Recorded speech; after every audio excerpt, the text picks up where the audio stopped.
Uma vida com propósito, de Rick Warren. Afinal de contas, por que estou aqui? Quem confia em bens materiais cairá do cavalo, mas quem é moldado por Deus florescerá e dará bons frutos. Provérbios, capítulo 11, versículo 28.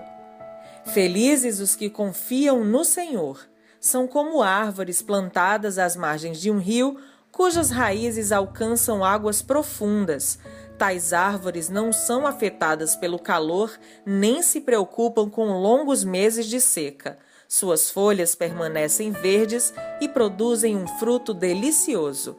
Jeremias, capítulo 17, versículos 7 e 8.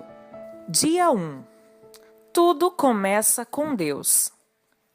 Pois tudo, absolutamente tudo, acima e abaixo, visível e invisível, tudo começou nele e nele encontra propósito. Colossenses capítulo 1, versículo 16. A menos que se admita a existência de Deus, a questão sobre propósito de vida não tem sentido. Bertrand Russell, ateu. Você não é o foco. O propósito de sua vida é muito maior que a realização pessoal, a paz de espírito ou mesmo a felicidade. É muito maior que a família, a carreira ou mesmo os mais ousados sonhos e ambições. Se você quiser saber por que foi colocado neste planeta, deverá começar por Deus. Você nasceu por um propósito dele e para cumprir o propósito dele. A procura pelo propósito da vida tem intrigado o ser humano há milhares de anos. Isso porque normalmente erramos já no ponto de partida, nós mesmos. Fazemos perguntas egocêntricas como: o que quero ser? O que devo fazer com minha vida? Quais são meus objetivos, minhas ambições e meus sonhos para meu futuro? Concentrar tudo em nós mesmos, porém, jamais desvendará o propósito de nossa vida. A Bíblia diz: a vida de todas as criaturas está na mão de Deus. É Ele quem mantém todas as pessoas com vida. Isso está em Jó, capítulo 12, versículo 10. Ao contrário do que afirmam livros conceituados, filmes e seminários, você não descobrirá o sentido da vida olhando dentro de você mesmo. É provável que já tenha tentado isso, mas você não criou você mesmo, logo não pode dizer para que foi criado. Se eu lhe entregar uma invenção totalmente desconhecida, você não saberá para que serve, nem a própria invenção terá a capacidade de lhe dizer. Somente o inventor ou o manual do fabricante poderiam atestar sua utilidade. Certa vez, fiquei perdido nas montanhas.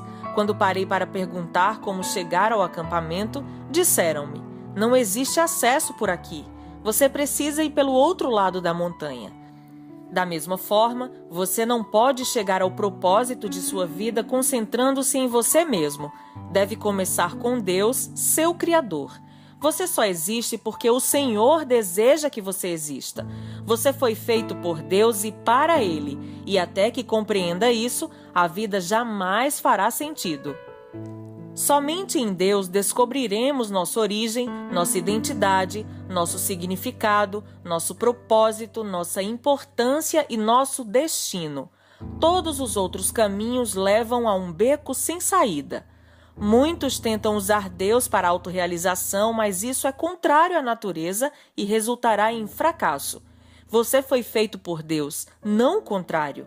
E viver quer dizer deixar Deus usá-lo para os propósitos dele, não você usar Deus para propósitos particulares. A Bíblia diz: ficar obcecado consigo mesmo nessa questão é entrar num beco sem saída. Quem olha para Deus é levado para um campo aberto, a uma vida livre, espaçosa. Isso está em Romanos, capítulo 8, versículo 6. Já li muitos livros que sugerem maneiras de descobrir o propósito de vida. Todos poderiam ser classificados como livros de autoajuda, pois abordam o assunto de uma perspectiva egocêntrica. Livros de autoajuda, até mesmo os cristãos, normalmente propõem os mesmos passos previsíveis para encontrar o propósito para a vida. Dê importância aos seus sonhos, defina claramente seus valores, estabeleça metas, descubra suas habilidades, almeje grandes realizações, Vá à luta, seja disciplinado, acredite em você mesmo, envolva outras pessoas, não desista jamais.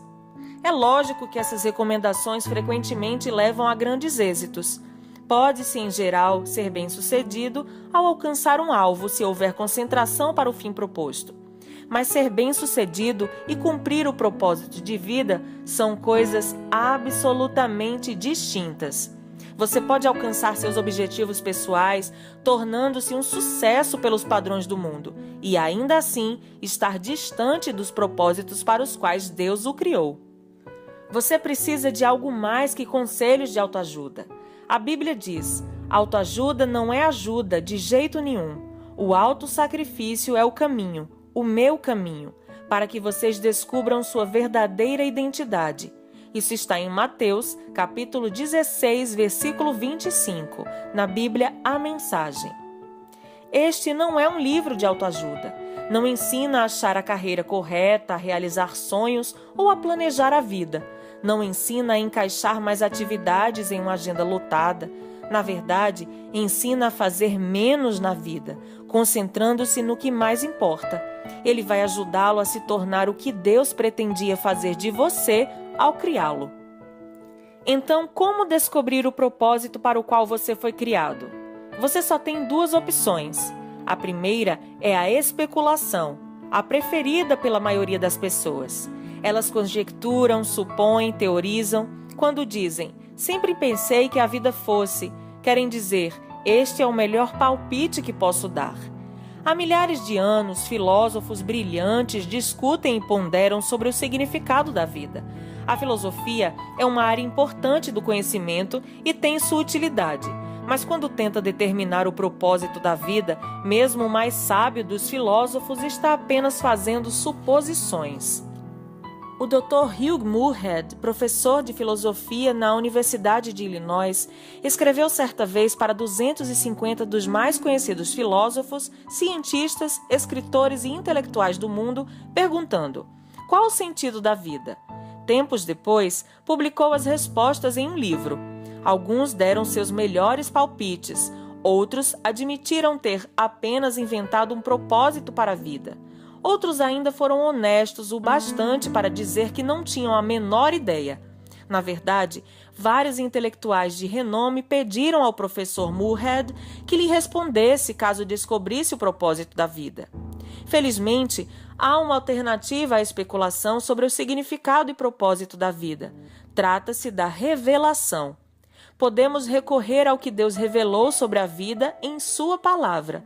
O modo mais fácil de descobrir o propósito de uma invenção é perguntando ao inventor. Descobrir o propósito de sua vida funciona da mesma maneira. Pergunte a Deus. O Senhor não nos deixou às cegas para ficarmos nos questionando e conjecturando. Ele claramente revela nas páginas da Bíblia os 5 propósitos que tem para a nossa vida. É o nosso manual do proprietário, que explica por que estamos vivos, como a vida funciona, o que evitar e o que esperar do futuro. Ele explica o que nenhum outro livro de autoajuda ou de filosofia pode saber. A Bíblia diz: a sabedoria de Deus é algo misterioso que encerra a profundidade de seus propósitos. Nada tem de vaga e superficial. Ela não é uma nova mensagem, é a mais antiga, o que Deus determinou como forma de produzir o melhor dele em nós, muito antes que entrássemos em cena. Isso está em 1 Coríntios, capítulo 2, versículo 7.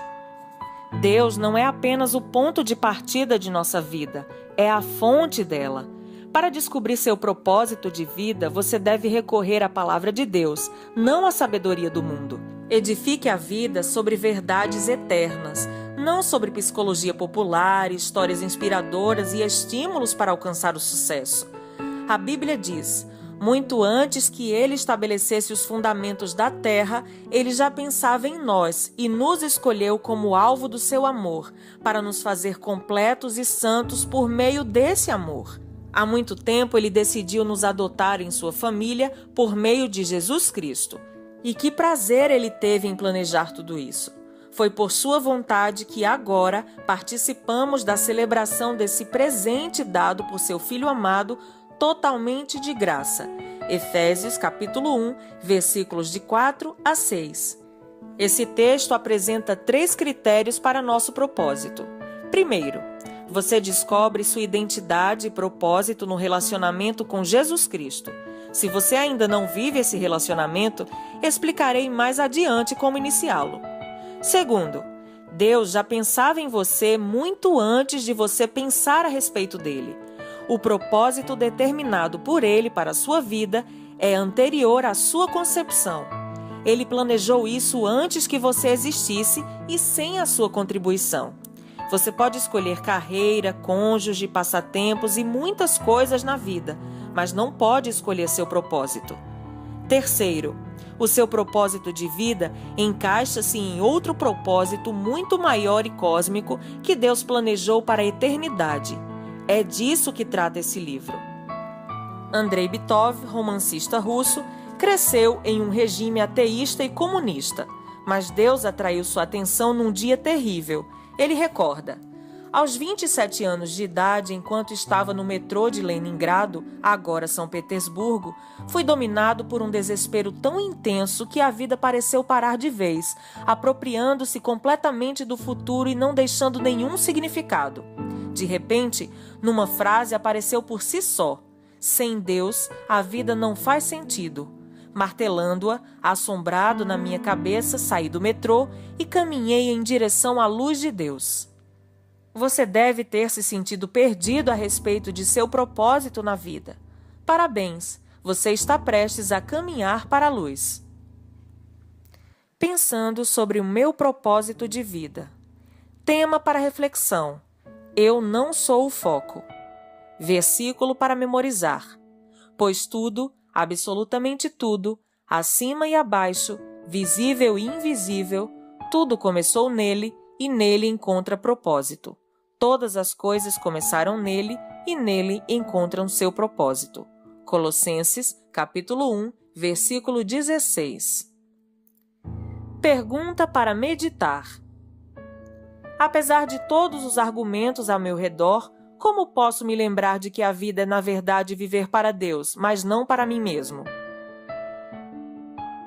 Até o próximo áudio.